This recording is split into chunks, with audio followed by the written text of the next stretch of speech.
And now, you're tuned into RBLR, the home of Tampa Bay's RBLR Sports.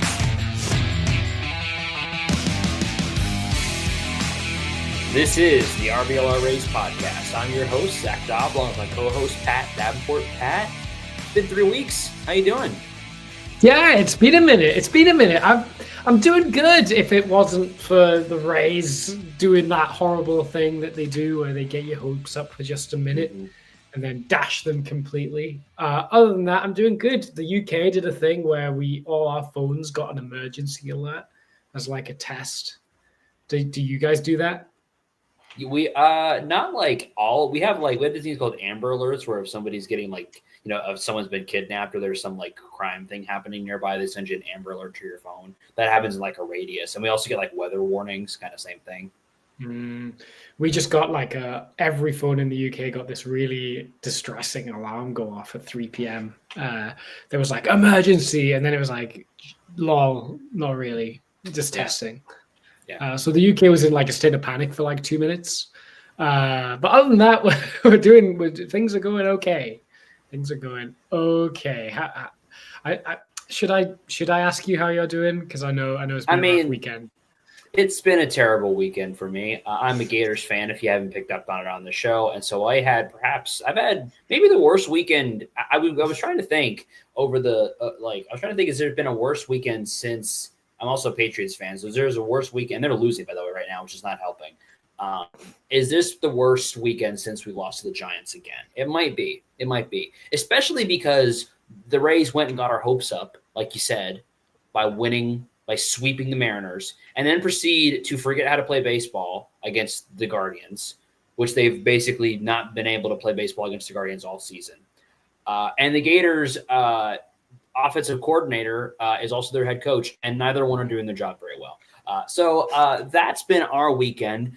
Anybody out there, are you having a good weekend? If somebody's having a good weekend, could you drop it in the comments and let us know? We'd really appreciate some positivity here, and we'd appreciate that you guys are here, despite how negative and how bad this weekend has been. We appreciate that you're all here because we're going to talk about it, regardless of how bad it may be going. We're still going to talk Rays. We're still going to talk about what the future may hold, what this next week is going to look like. We are going to analyze the games we're going to talk about the future. We're going to talk about the guys that are no longer here and the guys that got brought up from Durham this week, as we always do. And we are so grateful that all of you are here. If you want to show us that you're enjoying the show, if you are enjoying the show, do us a huge favor and drop us a like. If it's your first time here, thank you for joining us. Stick around, and we hope you enjoy. But we're going to kind of jump right into it, and we're going to start with the positive because as much as this weekend has been bad, this week started really, really strong, coming off of a series sweep, going into a series that was maybe the most important series this season so far, is how it felt, against the Seattle Mariners. And started off about as strong as you can with a 10-2 victory over the Mariners to begin the week. And, at this point, we were definitely feeling the momentum. Yeah. At that point, we were on a W4. Bars turned in maybe his best start of the season. Yeah. I mean, if you consider the context, it almost definitely was his best start of the season. 6 shutout innings. The offense really showed up. Loads of things to like in that game. But that took us to a W4, and that's when we started to raise our eyebrows a little bit.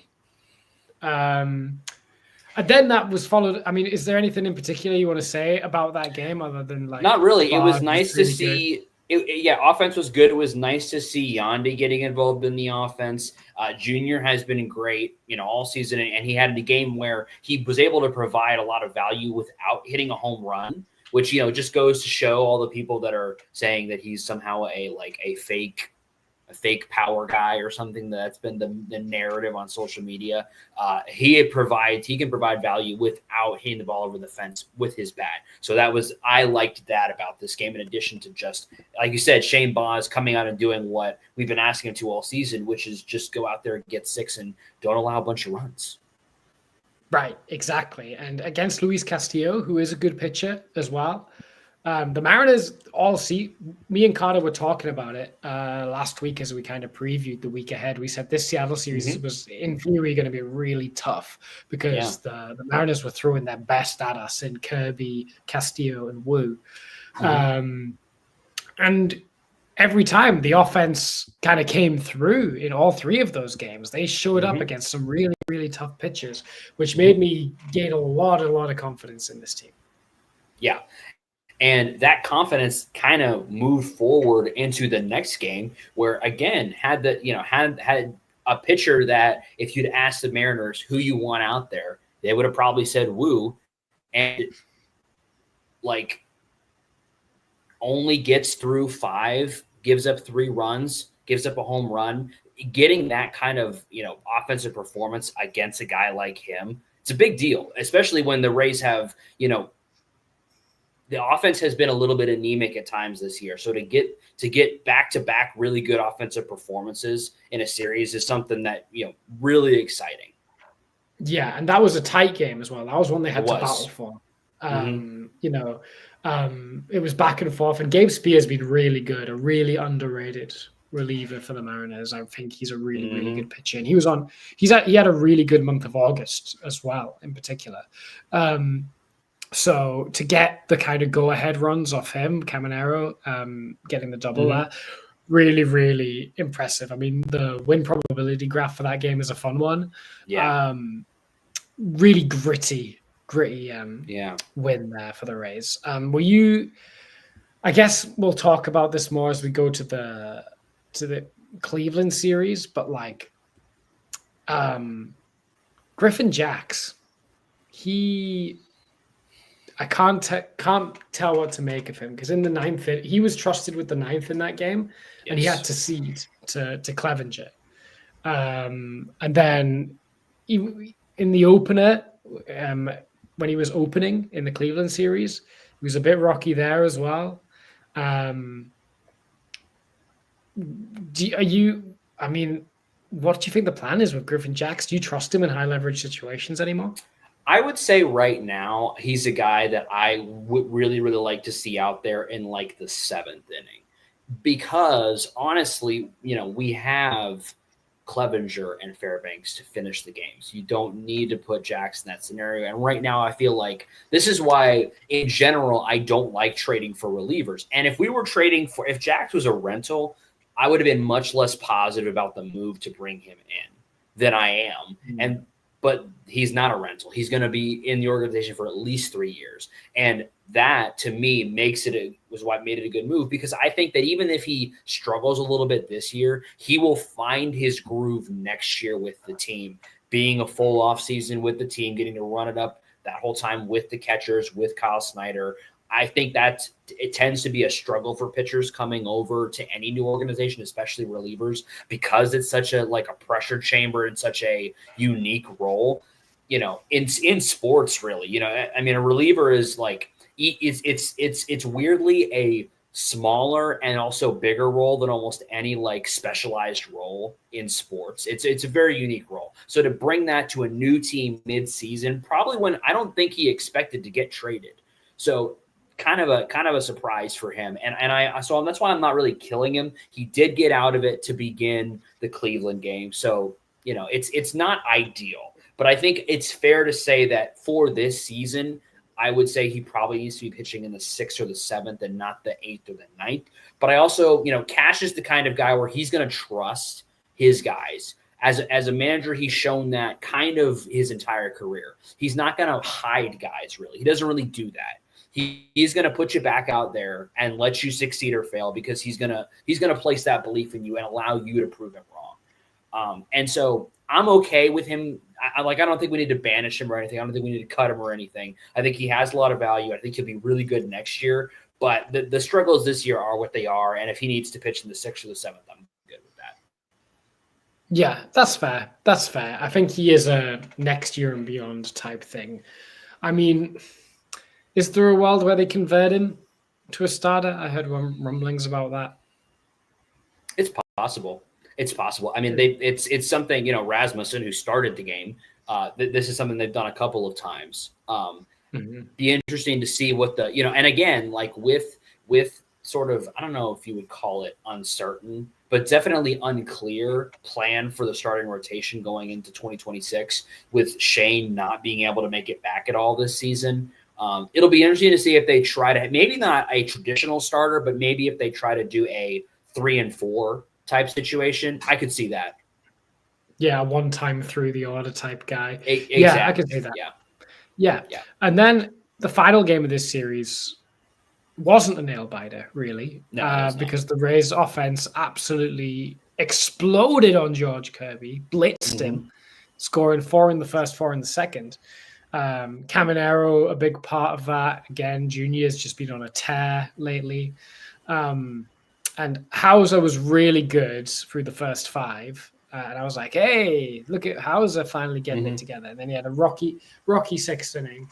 But he then came out and did a clean 7th. So, I mean, there's signs of life. And by the way, that bomb by Julio, 98.6 off the bat, 334 distance, 39-degree launch angle. And only a home run at Steinbrenner. And probably only a home run at Steinbrenner with that specific wind pattern. So I'm really not gonna kill him. I actually really like the start from Hauser. I also liked how quickly we got under Kirby's skin and how he resorted to hitting Josh Lowe, because he's something I can't say on the air, or I probably could, but I probably should say on the air. But Ray's unfazed. I never understood hitting somebody when you're frustrated. It just seems kind of stupid. Childish. And I've doubly never understood hitting somebody on the other team back, because that only benefits them. It doesn't give you anything other than like, oh yeah, we're gonna hurt your guy. It's stupid. So I'm glad the Rays didn't go that route and won the game 9-4. Comfy win. Something I don't get to say very often these days. And then. So at that point, we were on a W6. We had turned at the start of the series. We were 5.5 games back of the wild card. We were then 2.5 games back of the wild card in short notice, real short notice. How were you feeling after that sweep of the Mariners, Zach? As good as I've ever felt since I guess May and June. I haven't felt this good since then. Team was going in the right direction. We had a rough series against Cleveland to begin, or earlier in the season, we had a rough series against Cleveland. So there was some nervousness there because we had a rough series, but I thought we would be able to figure it out and turn and continue that forward momentum. I was feeling like we are completely back, 2 games back of the wild card at that time, or it was 3 games back, I think, of the wild card at that time. 2.5. It was 2.5. It was 2.5. Yes. Yeah, and felt incredible. I was like, we're gonna do it. We're gonna sneak into the playoffs. Absolutely. I genuinely thought that because I was like, right, I said to Carter last week that if the Rays can go 5-2 on this 7-game homestand, I'll consider the Rays back in it. And at that point, I was like, oh, they just need to split the series with the Guardians at home to be 5-2, and and there's a good chance because we were playing so well that I was like, maybe we win this series. I didn't expect us to 4-game sweep them, but I was like, maybe we win this series. And we were chatting on Discord saying, hey, there's a chance we could go on the pod on a W10 here. We did. We said it. Yeah. We said. Why did we open our big mouths, Zach? Well, and it did, and I will say we were not helped by the start to this series, which was a 4-2 win off of a nice Ryan Pepio start. They kind of continued a strategy they've been starting to they really started to unveil it in this game and have been continuing it, which seems like for the rest of the season it's going to be 5 and dive for guys like Pepio, Rasmussen, and Shane, unless they're really, really ahead in their pitch count, and then allow the bullpen, which, by the way, has pitched the second fewest innings in major leagues this season, which is a huge anomaly, by the way. I went back and looked it up. The last time the Rays were out of the top 10 in innings pitched by the bullpen was 2017. They've been in the top 10 every year since 2017. And 2017, we were loaded with guys like Chris Archer, who was... It was Jake Odorizzi, it was Chris Archer, it was those guys. There was a lot of longer guys. And now, you know, we've gotten... I don't know that it was necessarily...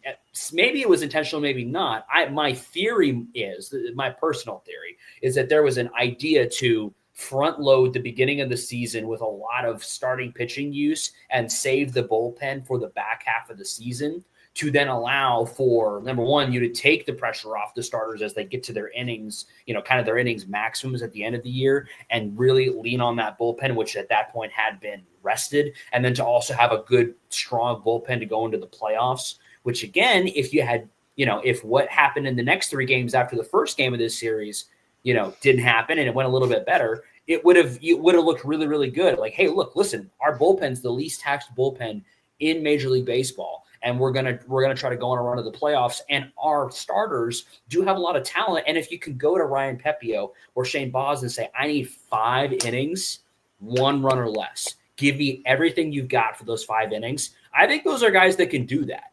So it seemed like a good idea, and I like the strategy there. It just didn't really work out that way in the next 3 games. No, it did not. It did not. So Ian Seymour coming in, who'd pitched very well. We were talking about how good he was last week. We were. He did. I think has he pitched it behind an opener before for bulk innings?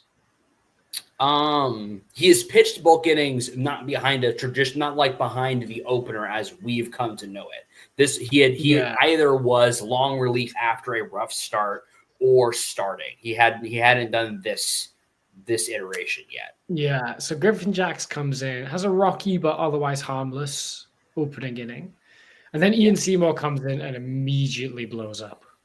Yeah. The Guardians do the Guardian thing of just like single, hit. Mm-hmm. And the game was kind of out of sight from that point. I was fine with this for the record. I was like, okay, we were bound to lose a game at some point. At least it wasn't one that I felt like was in the 60 that you could have won. Like, you know, the 60 definite win. This was in the 60 definite losses kind of category where you go, okay, right. Draw a line through that one. We got to go win the next 2. Fine. Win streak has to end sometime. That kind of thing. Yeah. I was like, okay, if we're going to win, like, fine. But then the next 2 games happened, and that's where I got cross. Yeah, and I mean, you talk about 2 games, which I mean, I almost feel like you could talk about it as if they were the same game because they felt about the same. Where you lose by 1 run in both. The staff as a whole gave up 5 runs over the 2 games, which 2.5 runs a game. If you can't score 3 runs in a game, then that's on the offense. Like at that point, it is the offense's fault you didn't win that game. Yeah, agree. And that the 3rd game in the series was frustrating. Yeah, I woke up in the middle of the night and noticed it was 2-2 in the 9th at the start of the 9th inning. So I was like, you know what, I'll just flick it on my phone and I'll watch the 9th inning. And I watched Pete Fairbanks really blow it. And it's the walks, man. Yeah. You can't be walking people in those kind of situations. I would rather you threw a fastball right down the middle and challenge him. It worked for the Guardians today. Cade Smith got back-to-back strikeouts today by throwing a fastball, which 98. Pete Fairbanks can throw 98. Just throw it down the middle, make him hit it. We couldn't. Yeah. I think we've got a better offense than the Guardians. And that walk allowed it to get to a point where, oh no, Stephen Kwan just needs to make contact. Great. Like, what are we doing? Why are we Right. I don't like going after managers and manager decisions. But when it's like, oh, as long as the guy needs to make contact and the hitter is Stephen Kwan, the best contact hitter apart from maybe Luis Ariz in the business at like getting a ball in play, because that's all he needed to do. Yeah. Just walk him. You had a base open. And again, if you walk him, the guy who was scheduled to bat was George Valera, who has an OPS of 664 on the year. Right. Right. And you open it up to then a force at any base. Now I will say the Brian, I guess they say Brian Rocchio, his at bat, that the last pitch of that at bat was a strike, and it was a strike him out, throw him out. And by the way, I did not feel like Fortes did a bad job of presenting that pitch while also throwing them out. I felt like he presented it where it was, which was right on the corner, where like it's a perfect pitch.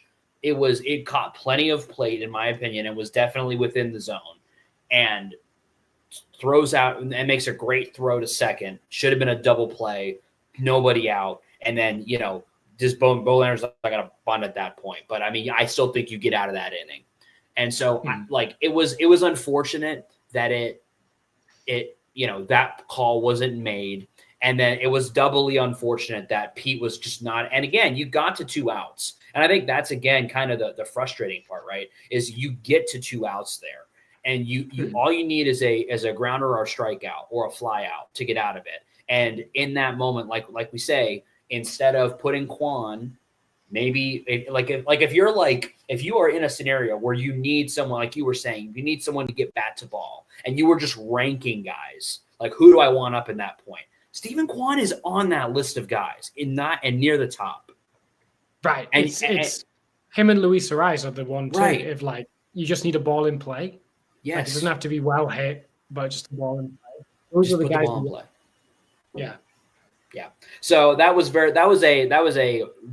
incredibly frustrating. And I think the thing, and this is something that I think also came into play today, in the bottom half of the 9th, you have the right guys up.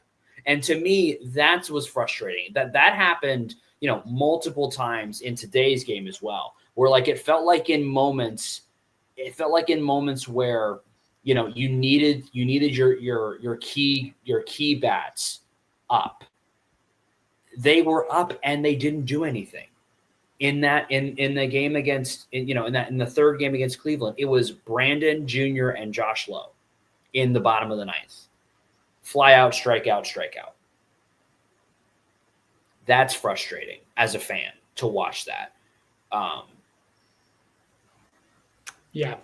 And then today, left-handed pitcher on the mound, had his complete way with the lineup again, apart from that home run by Williams.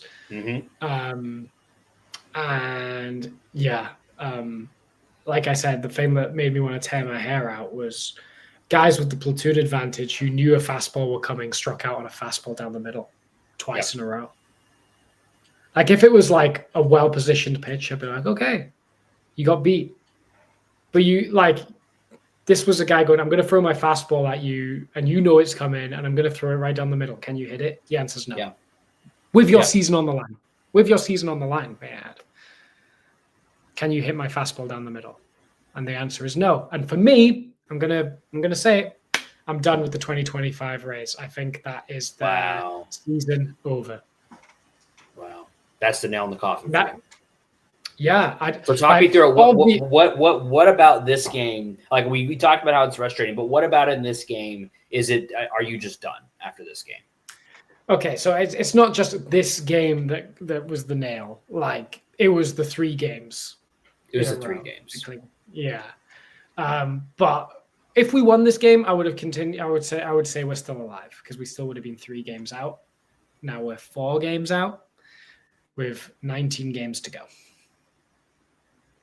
I said to one of my friends before this game, I was like, to realistically make the playoffs, I think we've got to go 15-5 through the last 20.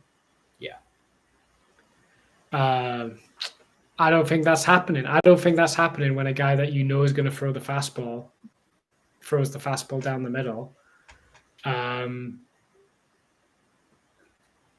Like, you know it's coming, and it's not an outlier fastball, and you can't hit it with your season on the line.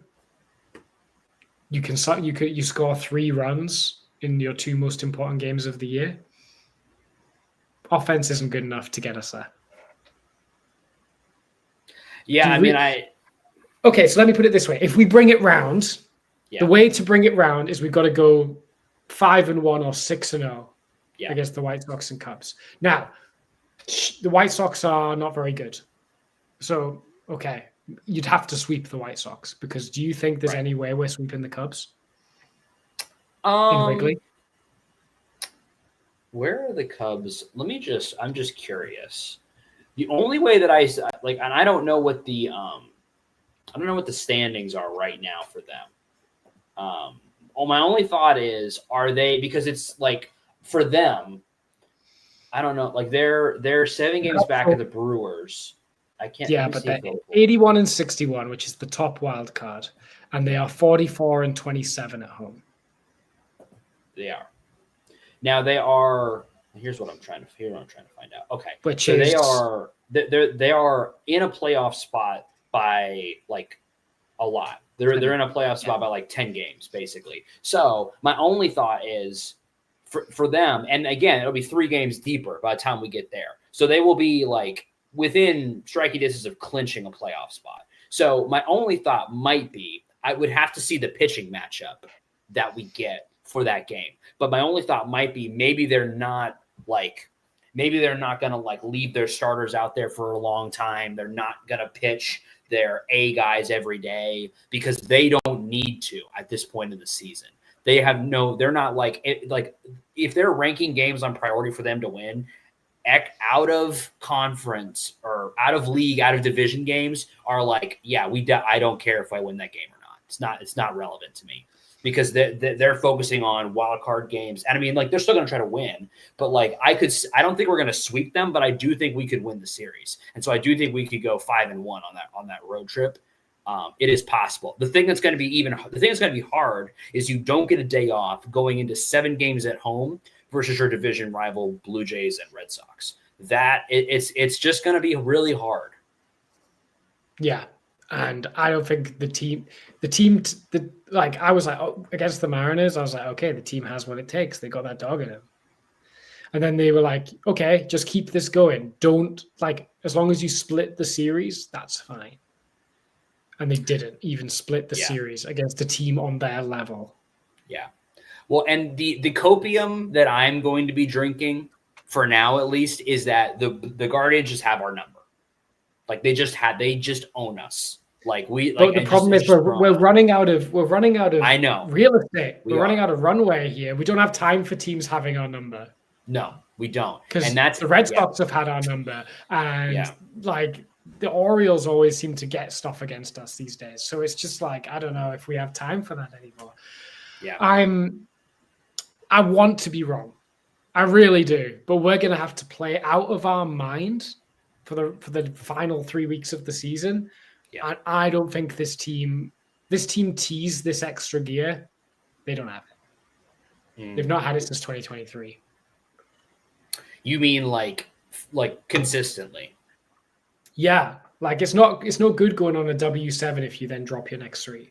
If we lost one game and then won the next 2, that would have been fine. But because we lost 3 in a row, I'm like, well, you've undone the work. Yeah. Yeah, I mean, and the only thing, like, again, the things you can hope for, like, if I'm it's going to be hard for me to give up completely. But if you are still trying to find areas in which to believe, the Mariners and the Guardians do still have to play each other a couple of times for the rest of the, during the season. So there's some chance for those teams to beat up on each other a little bit. I think what hurts us, at least, is, we played the Blue Jays and the Red Sox to kind of finish the season out. The Red Sox are 3 games up on the Mariners. So you kind of either, at this point, we have to root for either the Mariners collapse or a Red Sox collapse. And we unfortunately we did what we could against the Mariners, but like you said, we undid it against the Guardians, and we only have 3 games versus the Red Sox, and that's not enough to bridge the gap. They are going to have to lose some games elsewhere to get to that point. We like to joke about the Aaron Boone quote that it's right in front of us. Yeah. It is no longer right. It's no longer in front of us. It's no longer in front of us. We have to win, and we also have to get some luck. Yeah. Which I mean, listen, somebody has to win and lose every baseball game. So it's not impossible, but it's just very unlikely. And that's why I understand where you are. And if you're out there right now, and you're thinking similar things to what we're thinking, we want to hear from you guys. And we want to know if you think that this team can go on a run. It's going to be improbable. It's going to be a great story for sure if we can pull off a turnaround. But I mean, when we come back next Sunday, finishing up that Cubs series, a season could be over. Like, could be almost mathematically over by that point. Or we could still be kicking the ball around, talking about who's starting for the Blue Jays and where we could get some wins. And that's kind of where we are right now. It's not where we imagined or we hoped. Certainly not where I hoped this team would be to begin this season. But it's where we are. And when you find yourself in somewhere where you'd rather not be, and you're trying to figure out a way out, one thing you're always going to need is confidence. And one way to always have confidence is to be confident in what you're wearing.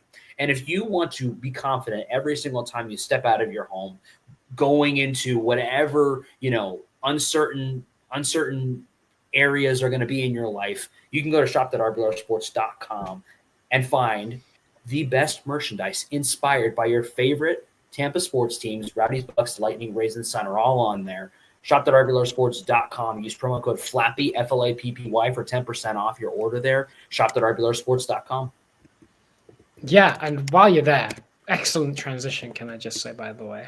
A+. But I do my best. Also, while you're there, while you're on RBLRsports.com, you should check out the Rays Roundtable.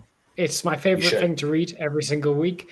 And we get a whole load of writers kind of contributing bite-sized articles. So you get like 3 or 4 kind of bite-sized articles about the Rays. Mm-hmm. You get major league and minor league content.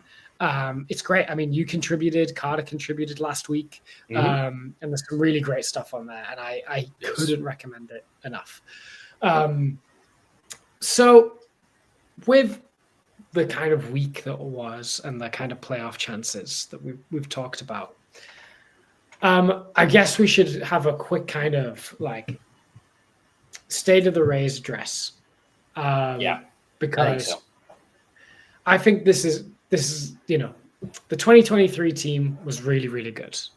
Yes. Since then, they have been mediocre. Mm-hmm. I guess is the best way to put it. Around 500-ish.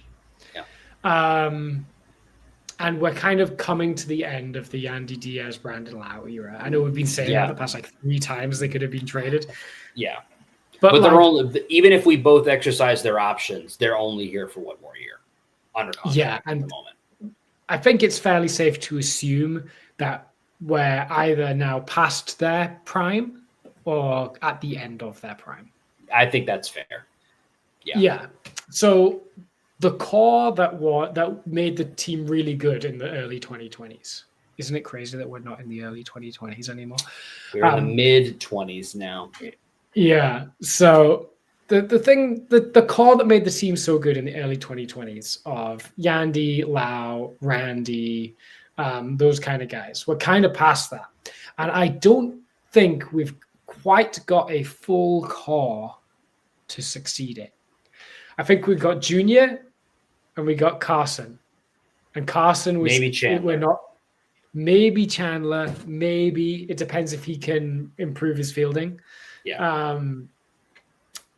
And Carson again, we got it like he's not like fully arrived yet. He like Junior, I'm like, okay, he's arrived. He's the star.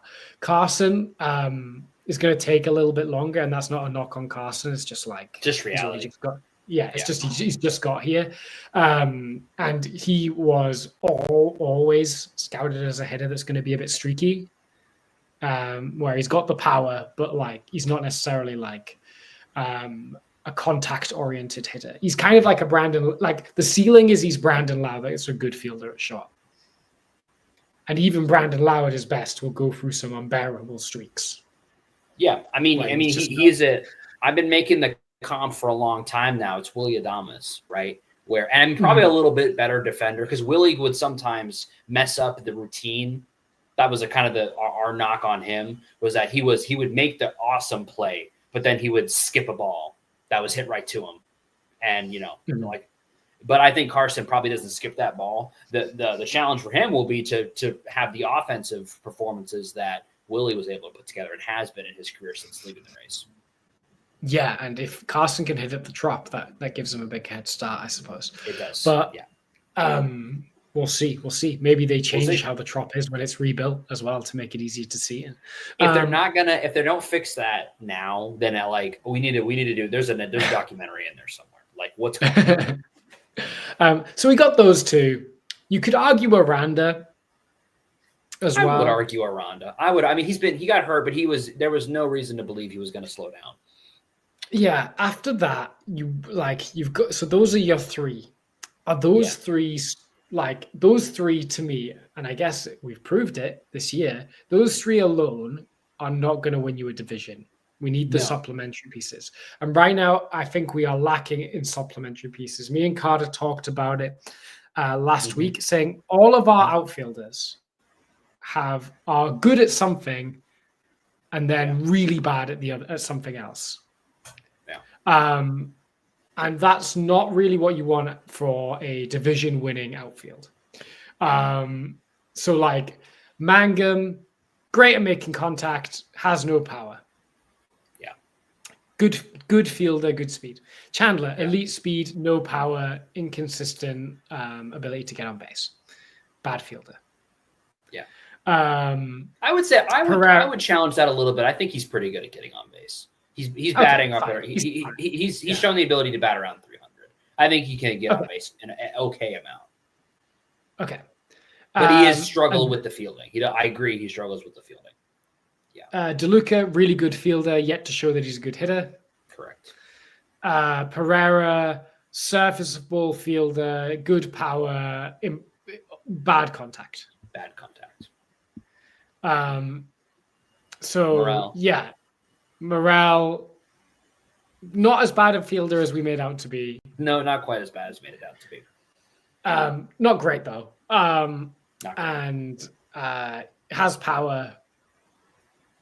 Inconsistent contact.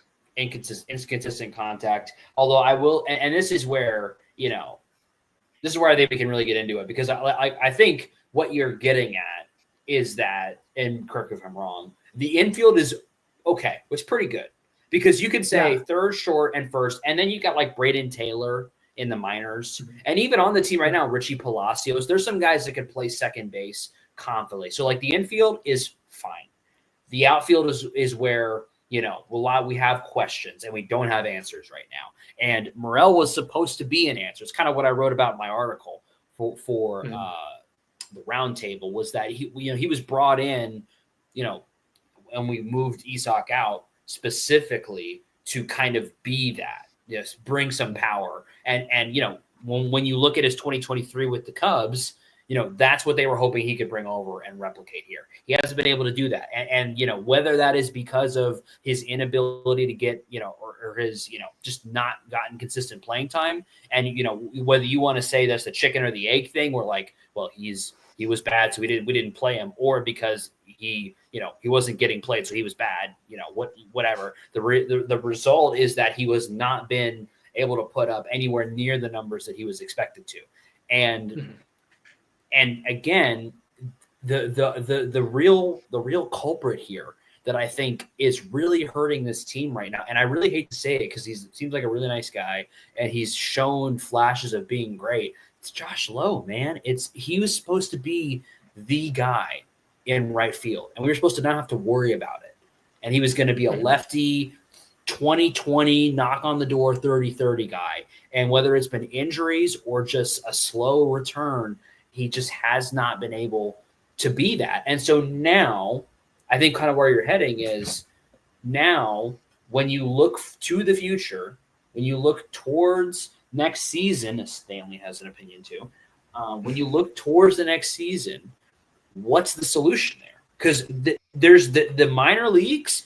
Chandler was the kind of the best minor league outfielder, and Pereira's in that same boat of like, that's kind of it right now. At least it's ready right now to be up at the major league level.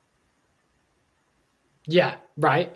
Like there's Aiden Smith, who we got in the Randy trade, but he's a while off. Yes. Yeah.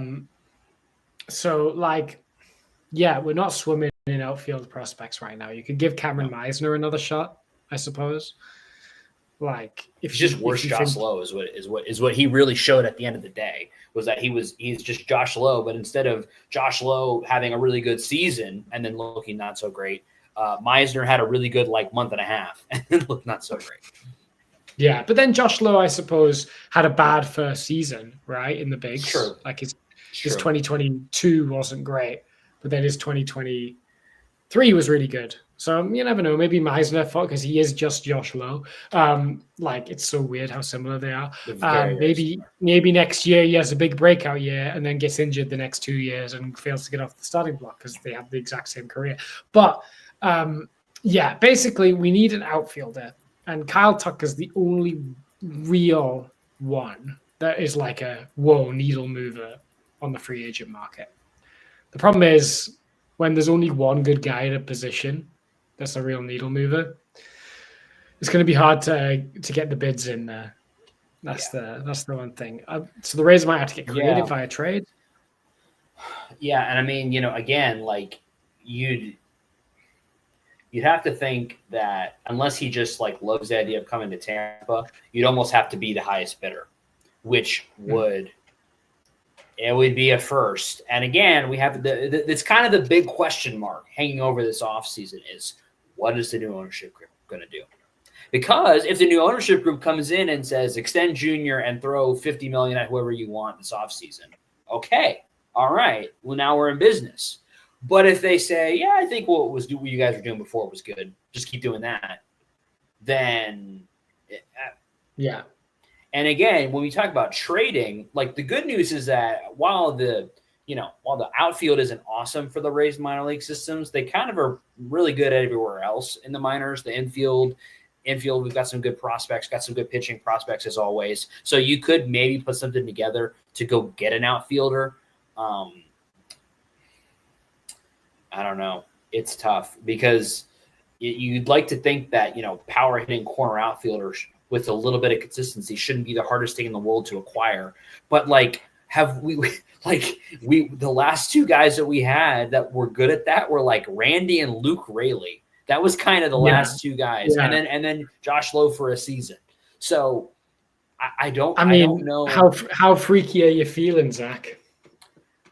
Because Kyle Schwarber is a free agent. Oh, who's a free agent? Kyle Schwarber? How freaky are you feeling? I love Kyle Schwarber personally. I think he's awesome. Baseball hat of him somewhere in my house. He's awesome, but do you want him in right field? No, but I didn't want Morel out there either, and he figured it out. Right. Sure. So and can I don't know. Does he play the outfield at all? I thought he was just a first baseman. Who, Schwarber? Yeah. I think he DHs most of the time. Yeah. Because let's just say Aranda, go figure it out. Go figure it out and right. Because short porch, go figure it out. Yeah, right. Let me just check his fielding stats for a second. And I also think we need a starter. Like a Charlie Morton, Zach Littell, veteran guy. He plays a little bit in the outfield. He plays a little bit. Not a lot, but he plays a little. He's started played games in the outfield. He has played 8 games in the outfield this year. Yeah, I mean, I don't know. It doesn't at least what I can see. It's not like he was awful out there. It wasn't like he was terrible. So it was not great. He played 8 games in 2025. He played 5 games in 2024.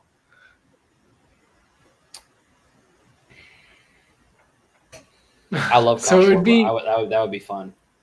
It would be similar to, like putting when we acquired Nelson Cruz, it'd be similar to putting him out there. Yeah, which you theoretically could do, but yeah, but I mean, I guess then, because I think the only problem with Schwarber is if he didn't work out in the outfield, then he kind of feeds into the bigger, not a problem, but the reality that we have too many corner infielders. Yeah. And not enough places to play him. And then when you go to the minors too, then you got Trey Morgan and Xavier Isaac. So it's even less places to put corner infielders if you bring in a guy like him. Yeah, I mean, I don't know. Because I think that's at the end of the day, and I think this is definitely a big topic, I think, for us in the offseason, which is fast approaching and maybe faster than we'd like for the Rays. Since it doesn't, especially if we don't have any playoff games to cover, we'll have lots of time to talk about it in the offseason. But I mean, I think that's going to be, that's the clear hole. Catcher, I'm not even worried about catcher as far as offense. I'm just never going to be worried about it. It doesn't seem like the Rays are, so I'm just going to choose to not worry about it and just cover my eyes whenever our catcher steps up. I'm just not going to worry about it. I'm just going to – I just have to keep pretending that I didn't see the Travis d'Arnaud Rays and just keep moving on. Because, man, that was fun. And the Mike Zunino Rays. Because they really haven't had any sort of meaningful offensive presence since those two guys left. We just want a really good, someone who's not slightly better than Alex Jackson in terms of what offense. They can do offensively. Yeah. And then, but you know what, Nick Fortes, I've been completely fine with how he's done. He's been fine. I'm good if Nick Fortes is C1 next year. It's whatever. Yeah. Because again, I think the rest of the guys around him need to be, doing what they're doing. And something else to throw into kind of this mix of, what the next season is going to look like. We should mention Ha-Seong Kim was placed on waivers by the Rays earlier this week and claimed by the Braves. So he is no longer a part of the Rays organization. Salute to him for the 10 games he played with us. No, not salute to him, because he immediately was like, oh, I'm a Brave now. I'm just going to start playing well. Well, but he did it against the Mariners. So we still like him. Oh, okay. So we still like him. We still like him. He still had the Rays cap on somewhere. But yeah, so and again, that leads into sort of how strongly we've talked about Carson, because it's clear the Rays are going to be putting him, shortstop 1 going forward. Yeah, which is really exciting. And while Taylor Walls is out, he'll get to go back into the backup role, which will help the team, I think. Yes, that's where he should be. No offense to him, but that's where he should be as a defensive replacement. And it's been too long of him having to be shortstop 1. Yeah. I think we should. I just think we should also get a starting pitcher just to eat some innings. But we got a lot to do, I think, to turn from being mid into being good. Because apart from Shane, this team hasn't really been that bitten from injuries. I guess Ha-Seong Kim as well. Yeah. Well, honestly, and again, it's. It's not all one guy, but I do wonder how differently the last month would have gone if Aranda wasn't hurt.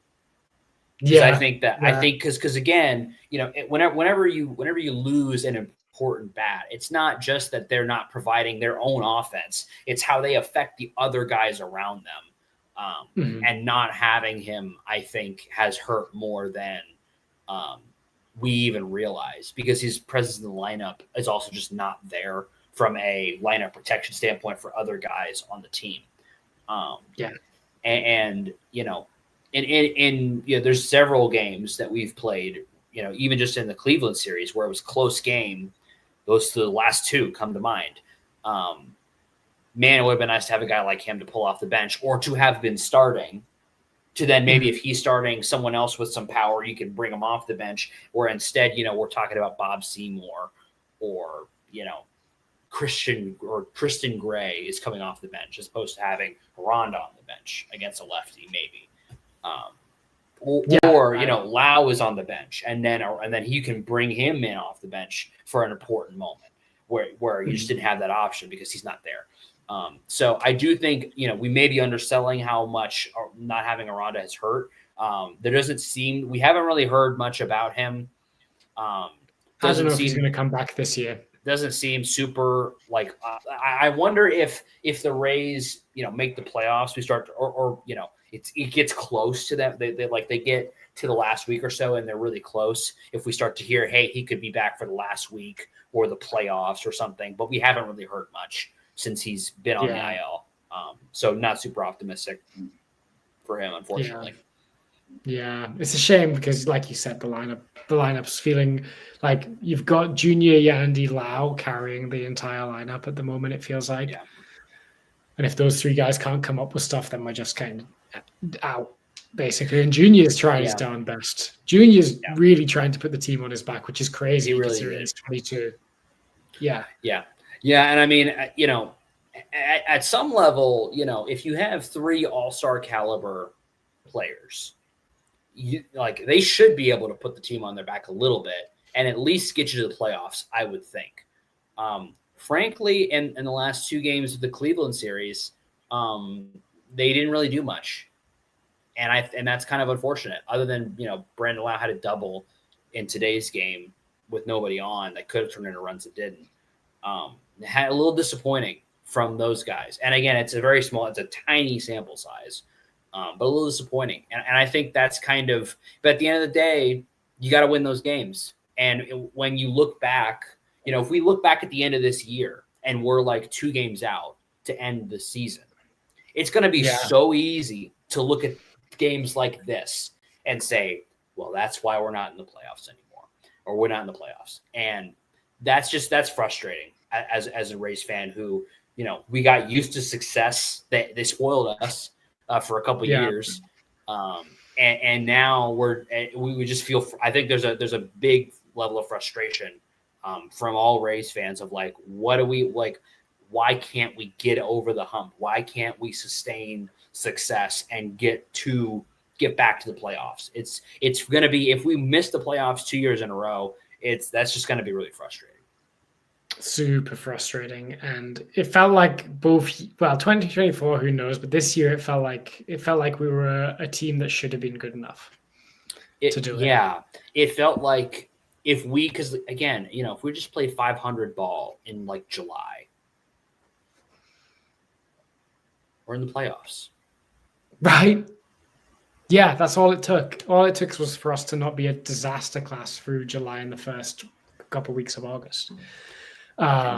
Just couldn't. Yeah. And so season's not over, but there's a lot of regrets, I think, right now. A lot of frustration right now. But let us know if you're out there listening. Yeah. And we appreciate all of you who've stuck with us and are listening. We appreciate all of you. If you are enjoying the show, it's kind of a downer. So if you're just suffering with us, I gotta wait to cheer us up. Okay. I gotta wait to cheer us up. Okay. Because I'm assuming I know you're not gonna take much solace from this. But I've had the Bucks game on another screen, and it was really back and forth in the fourth quarter, and the Falcons took the lead with like 2 minutes to go. The Bucks then scored a touchdown. It was then 23-20 because they failed to convert the extra point. And the Falcons charged down the field, and just now they had to take a 44-yard field goal attempt down 23-20. And it was just wide. The Bucks start the season. Right. The Bucks season starts 1-0 as they beat the Falcons 23-20. So there you go. The Bucks chat is going crazy, as our producer. That's good. And I am super happy for them. My misery never ends because the Patriots lost to the Raiders. But I'm really happy for all the Bucks fans out there. And if you are happy about that and you want to show support for our cross-platform brethren in the RBLR Bucks subscribe to RBLR Sports on YouTube so you can hear them break down that game, which they will do sometime in the next couple days. You're definitely going to want to hear that. And if you have enjoyed our show, go ahead and follow RBLR Rays. We're going to keep covering this team no matter what. I'm posting daily updates on the team, how many games we have, how many games we have left to lose to make it to the postseason realistically, how many games we have left to win, my thoughts on the games. And we're gonna keep breaking this team down and keep supporting them, because regardless of how the team does or how dire it gets, we're Rays fans, and we are not fair weather fans. If you are a Rays fan, you are anything but a fair weather fan, because we have seen much worse days than this. 100%. And knowing the Rays and how they've been, they'll do just enough to go, there's still a chance over the next week. They'll not storm back into the race, but they'll not crash out of it. They'll be right there. The Mariners will lose a series, the Rays will win one, and you'll just be like, we're 4 games out of the wild card now. Watch us be 2.5 next time we talk to you. That's the prediction from Pat Davenport. That's the prediction. And you know what? 2.5 with 2 weeks to go. You go, ooh, maybe. A lot can change in a week, but we got to go beat the Cubs and White Sox. We do. All right. It's been kind of a wild show. It's a lot to talk about, a lot over just this last week of Rays baseball. But at the end of the day, we're still going to be Rays fans. We're still going to support this team kind of no matter what. That's kind of, I think, what being a Rays fan is all about, because we went through so much adversity to start this franchise, and we're never gonna give up on this team. I'm never gonna give up. It's always gonna be Rays up. Rays up.